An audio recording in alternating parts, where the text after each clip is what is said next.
Most developers type their AI prompts directly into the chat box and throw them away when the session ends. Here's the one habit that changes that.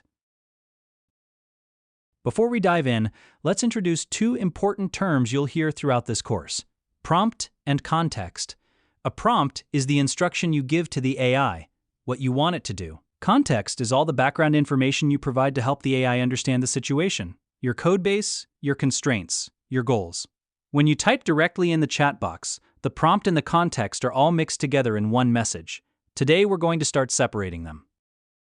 So why write your prompt in a Markdown file instead of just typing it in the chat box? A few reasons. First, a file is persistent. You can save it, version it, reuse it, and share it with your team.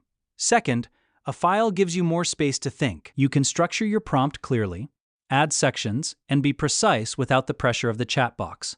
Third, and most importantly, you can reference the file from the prompt box, which means the AI reads it as rich, structured context. Let me show you. I'm going to create a new file in the root of my workspace. I'll call it task.md, a simple descriptive name. Inside this file, I'll write the same problem we've been using across all lessons. Given an array of integers, determine if the array contains any duplicates. I can write this in plain text or Markdown. Doesn't matter.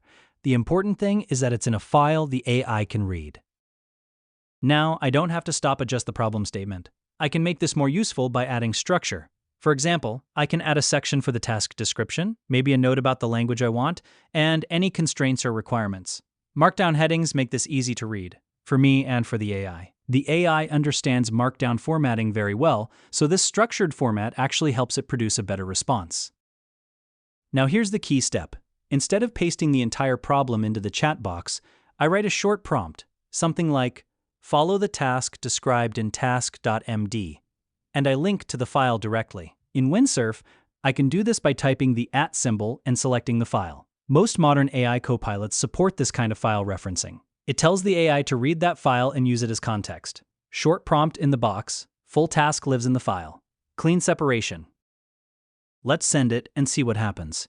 The agent reads the file, understands the task, and starts generating a solution, just like before. But notice, my chat box stayed clean and minimal. All the real instructions were in the file. The agent creates the solution file exactly as we'd expect. Same result as lesson 2, but achieved in a more structured and intentional way. I'll accept the output, and there's our solution file, created by the agent based entirely on what we wrote in our Markdown file. The result looks pretty much similar as before. Similar solution, similar file. But what changed is how we got here, with intention, with structure, and with something we can reuse. Let's step back and think about what actually changed in this workflow. In lesson 2, our prompt was a one-liner in the chat box, gone after the conversation. Today, our task description is a file. It lives in our project, it's readable by the AI, and it's available for next time. That's a small shift with a big impact. We've moved from a throwaway prompt to a reusable, readable artifact. That's the foundation of working professionally with AI. Remember the two terms from earlier? Prompt and context. Here's where they come together. Your short message in the chat box is the prompt. Your Markdown file is the context. As your projects grow more complex, the context becomes the most important part of the equation.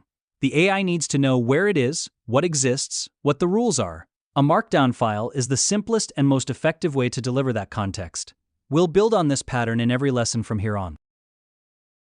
If this was useful, subscribe.